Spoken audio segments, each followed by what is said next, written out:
Voilà tout pour le sommaire. Place à présent au développement. Merci de nous recevoir chez vous. Le président de la République, Joseph Kabila, a fait le déplacement de Goma suite à la situation sécuritaire perturbée depuis quelques jours dans cette partie du pays. Et ce mardi, Joseph Kabila a tenu un conseil de sécurité avec les autorités politico-militaires de cette province. Les détails avec Célestin Sibomana, journaliste au gouvernorat depuis Goma. En séjour à Goma, le chef de l'État Joseph Kabila a tenu ce 10 avril 2012 une réunion au gouvernorat du Nord Kivu de plus de 2 heures de temps avec les officiers militaires de FARDC du Nord et du Sud Kivu, réunion à laquelle a été associé l'état-major général de FARDC. Joseph Kabila Kabangé n'est pas allé par 4 chemins. Il tient à une armée unie, disciplinée et ordonnée. Selon le chef d'état-major général de FARDC, interrogé au sortie de l'audience, il a souligné que les indisciplinés de l'armée seront sanctionnés par la justice militaire congolaise. Les officiers militaires doivent se comporter en citoyens, respectant l'honneur de la nation congolaise, précise le général Didier Toumba. Les militaires qui n'ont pas respecté le règlement militaire seront sanctionnés individuellement, chacun selon ses responsabilités, même si se sont rendus après la défection constatée à territoire de Rutshuru ou ailleurs, sur toute l'étendue de la RDC. Et rappelons que l'arrivée de Joseph Kabila au Nord Kivu est une réponse efficace à la situation sécuritaire qui était perturbée par la défection de quelques officiers militaires de la 805e régiment basé à Nyongera en territoire de Rutshuru. Les dernières informations confirment que ces officiers et hommes de troupes continuent à se rendre au FARDC depuis ce lundi 9 avril 2012 en territoire de Rutshuru. Goma, Célestin Sibomana, RTNC pour la Télé 50. Revenons à Kinshasa pour parler de la première journée de la campagne électorale à l'Assemblée nationale. Le Palais du Peuple a vibré ce mardi au rythme de l'événement. Les candidats de la majorité et ceux de l'opposition sont allés défendre les thèmes de leur campagne. Le ticket de la majorité conduit par Robin Minakou a affiché complet pour traduire la cohésion à la veille du vote. Reportage. Une ambiance particulière qui marque le lancement de la campagne électorale des 48 heures devant déboucher à l'élection et l'installation du bureau définitif de la 2e législature de la 3e République au Congo-Kinshasa. Partout des affiches, banderoles, des podiums et écrans géants. Tous les moyens sont mis à contribution par chacun des candidats pour faire passer le principal message de campagne. Majorité tout comme opposition, tous les candidats en lice sont présents à travers ces affiches. Robin Minakou, Charles Mondo Simba, Norbert Ezadri, Élisée Mounembwe, Jean Bosco Kadoy pour le ticket de la majorité qui affiche au grand complet. Le leader de ce ticket, Robin Minakou, voudrait faire du contrôle parlementaire une réalité dans cette législature. Le défi, c'est asseoir le renouveau au sein de l'Assemblée nationale, afin que nous disposions des lois qui sont conformes à nos coutumes, que nous disposions des lois qui répondent aux standards internationaux en matière normative, notamment en matière d'environnement. Le défi, c'est contrôler réellement le gouvernement. Contrôler réellement le gouvernement signifie un contrôle responsable et non une pièce de théâtre. Côté opposition, l'UDPS aligne Timothée Kombonkisi, André Paloukou et Badibangantita dans la course à la 2e vice-présidence. Le MLC place Françoise Bembandokwa et Angélique Milemba Boukassa au poste de rapporteur adjoint. Ma présence au sein de ce bureau est une présence qui pourra créer un esprit nouveau. Candidate de la modération, c'est parce que nous devons arriver avec notre présence à bannir tout ce qui est comportement excessif. Et pour ce même poste, l'ADR de François Mwamba aligne aussi Jean-Pierre Chimangabwana. Les candidats aux 7 postes du bureau définitif n'ont pas à séduire le peuple congolais, mais plutôt ses élus. Mais la cohésion au sein de la majorité au pouvoir et les avantages pour quelques candidats de l'opposition laissent entrevoir qu'il n'y aura pas de surprises par rapport aux analyses de la presse congolaise. Sachez qu'Évariste Beauchab, secrétaire général du PPRD, a envoyé un message clair aux députés de la majorité, celui de respecter les consignes de vote données par l'autorité morale du parti et de la majorité présidentielle. Écoutez-le au micro de Télé 50. Nous devons tout faire pour que les tickets arrêtés par notre initiateur soient celui-là, que ce ticket-là puisse passer comme une lettre à la poste. C'est pourquoi, prenant mes responsabilités, je vous ai fait venir tous afin que nous soyons unis comme un seul homme, parce qu'il n'y a pas d'erreur possible à commettre. Pour ce faire, je voudrais vous demander que jeudi à 13 h, nous avons besoin de la voix de chacun de vous. Il ne faudrait pas dire, parce que nous sommes nombreux, parce que chacun sera là, et surtout ne commettez pas l'erreur de dire, puisque nous n'avons qu'un seul candidat, il va nécessairement être élu. C'est une erreur grave. Nous, on peut perdre. Nous voudrons non seulement qu'il soit élu, mais surtout qu'il soit bien élu. Et donc, on a besoin de la voix de chacun.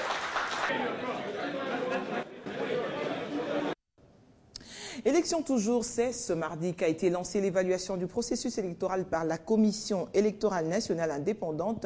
Tous les partenaires aux élections ont fait le déplacement du siège de la CENI et la Commission électorale nationale indépendante a tenu à évaluer le processus avant sa poursuite. Suivez. Dans les CLCR. Ces travaux d'évaluation consisteront à passer en revue le processus électoral en mettant l'accent sur les nombreuses défaillances et d'en partager les responsabilités avant l'organisation des prochaines élections. Certains témoins dépassaient la trentaine dans un seul bureau de vote et repartaient sans preuve des résultats affichés.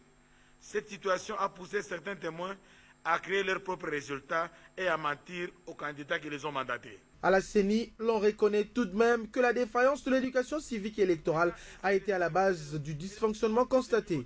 S'il y a quelque chose qui a desservi le scrutin du 28 novembre, c'est la défaillance de l'éducation civique et électorale et la sensibilisation qui n'ont pas du tout marché. Nous devons nous poser la question de savoir pourquoi. Cet atelier nous donne l'occasion d'en parler et sans complaisance. Pendant 7 jours et de la manière la plus libre et inclusive, selon Daniel Ngoïl Moulunda, cet atelier connaîtra la participation du bureau de la CENI, du secrétariat exécutif national et des partenaires de l'assistance électorale internationale, dont la MONUSCO et le PNUDPES. Différentes commissions seront donc mises en place pour ces travaux qui doivent en principe aboutir à des recommandations pour la suite du processus électoral en République démocratique du Congo. Excellence, Monsieur le Président de la Commission électorale nationale.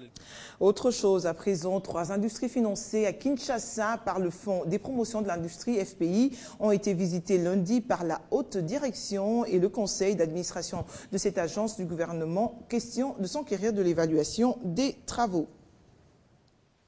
Première étape, la minoterie africaine Minaf, spécialisée en farine. Située à Kingabwa Limete, cette industrie génératrice de quelques emplois a la capacité journalière de 3,5 tonnes. Le Fonds de promotion de l'industrie l'a financé à 50% et une vingtaine d'ouvriers congolais y travaillent. Je suis très content de l'apport que l'FPI m'a donné. Mais je crois qu'on va à notre manière aider un peu à l'industrialisation du pays, à la baisse du chômage.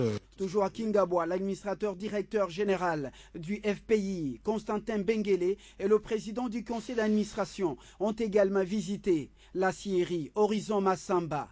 Son taux d'investissement est de 1 million de dollars américains, financé à 60% par le FPI.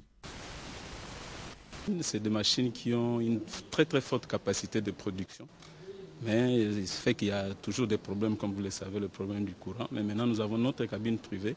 La plus grande machine peut aller jusqu'à 30 à 40 mètres cubes par jour.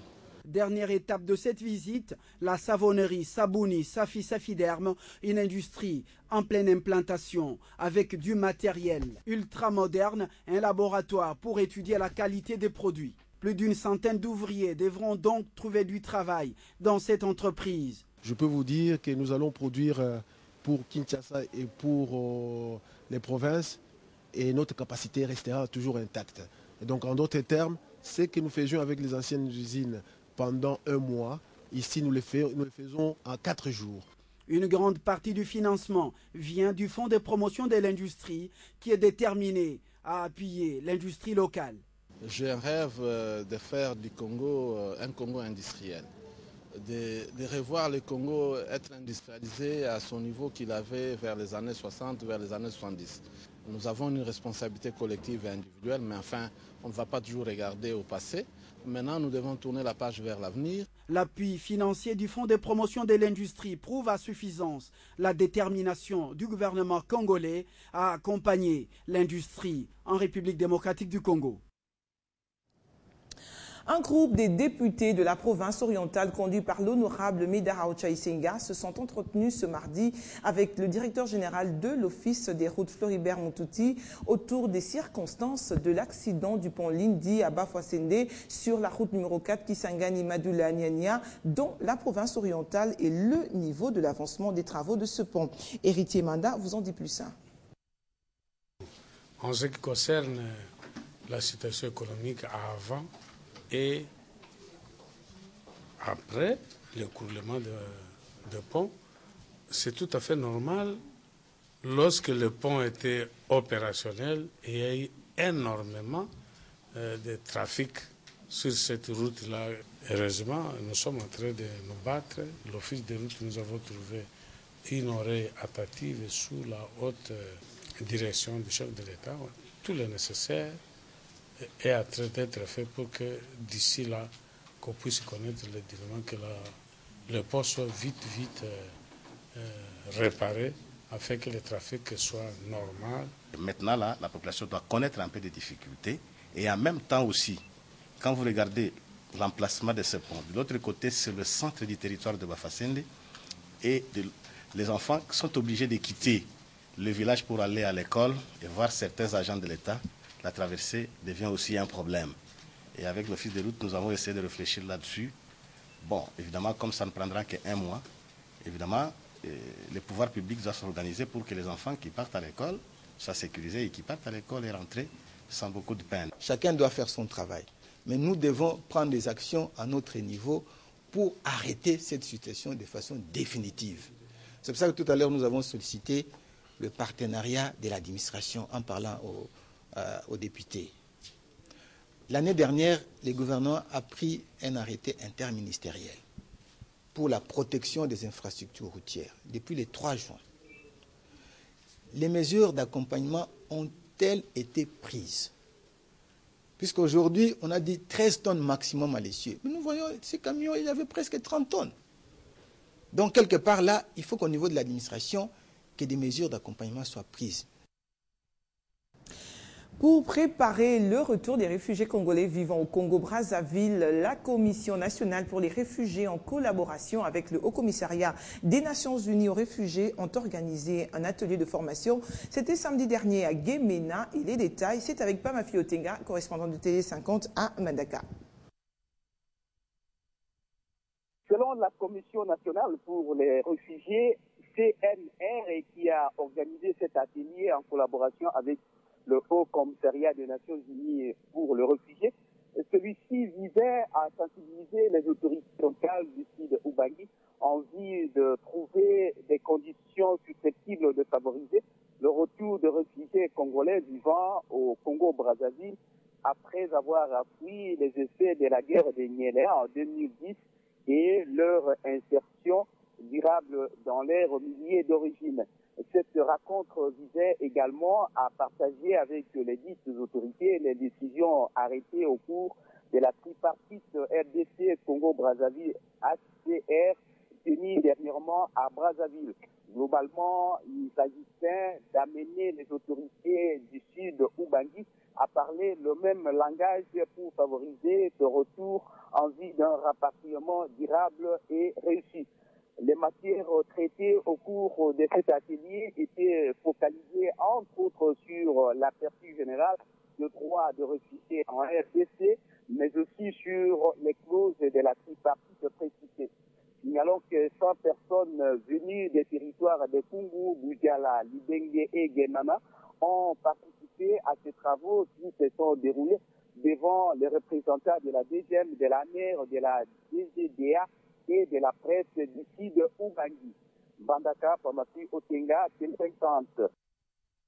Restons en province, ouverture d'un atelier de préparation du plan général de gestion des parcs d'Upemba et Kundelungu ce mardi au parc hôtel de Lubumbashi.